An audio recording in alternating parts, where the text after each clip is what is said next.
Why don't you just tell us really bluntly how we would do this? I know you have been thinking a lot about this. So let's just say Hurricane Sandy just hit. We're getting, and in 2 weeks, Hurricane Sandy 2 comes.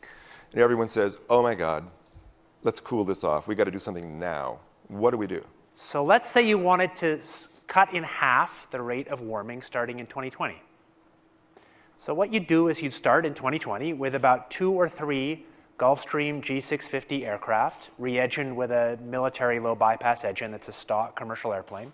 And they'd put about 20,000 tons of sulfur into the stratosphere, the upper atmosphere, every year.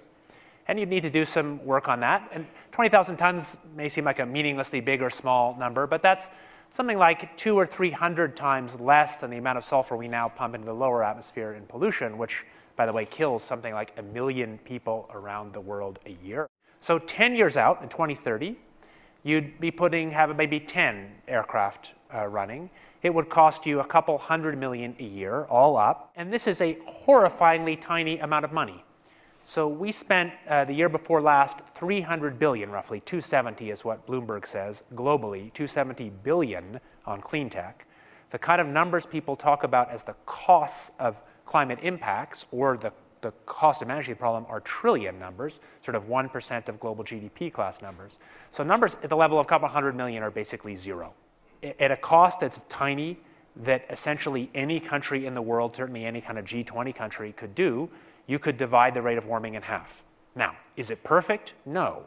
Does it remove all climate problems? No. Does it cause its own risks? Of course it does. But whether you think this is a completely nutty idea or a perhaps good idea, what's clear is it is kind of frighteningly doable.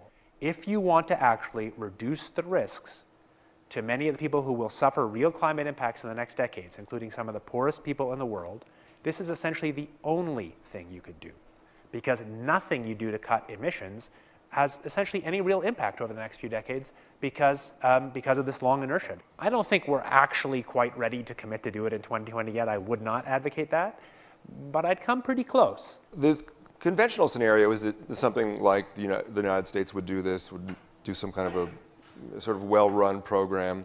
But you were talking about how it's equally likely or even more likely that the developing world could really push for this. Extrapolating by a few years, one could imagine, take for example the Pacific Islands or the African equatorial states, projected to suffer climate change impacts far more keenly than Europe or the United States.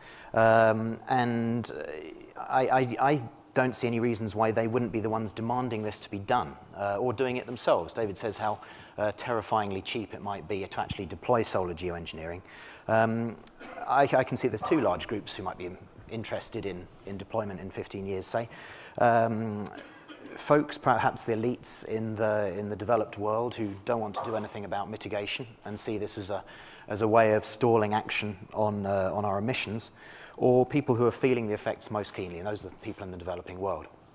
What concerns me, what terrifies me most about this idea is probably more the political ramifications of that than the physical ramifications. Unfortunately, when it comes to peaceful uses, i.e. trying to treat climate change, there's very little international regulation out there to stop us here pooling our wealth and going out to do it tomorrow. None of the current treaties, not the climate treaty, not other environmental treaties, even control doing this. So it is in principle legal to engineer the whole planet this way today under international law, which is crazy.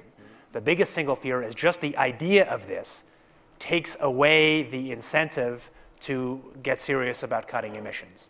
That this provides a kind of technical fix, get out of jail free card, or appears to provide one, and perhaps actually does not, that will then lead us further down a pathway where we put more carbon in the atmosphere and increase our risk without actually managing the kind of root problem, which is the buildup of carbon. Some ethicists have argued that you are crossing a crucial line, even though we are interfering with the atmosphere on so great a level. The moment you start to do it deliberately, something has changed, and something fundamental has changed. People who hold that point of view have to then answer how they will deal with the suffering in the next 50, 60 years before mitigation really kicks in, how they'll deal with the suffering of the people most vulnerable to climate change. I think this is, in the grandest sense, a challenge for international institutions and innovation that we are not meeting. And we keep saying this is a new idea. This idea actually goes back to the 60s.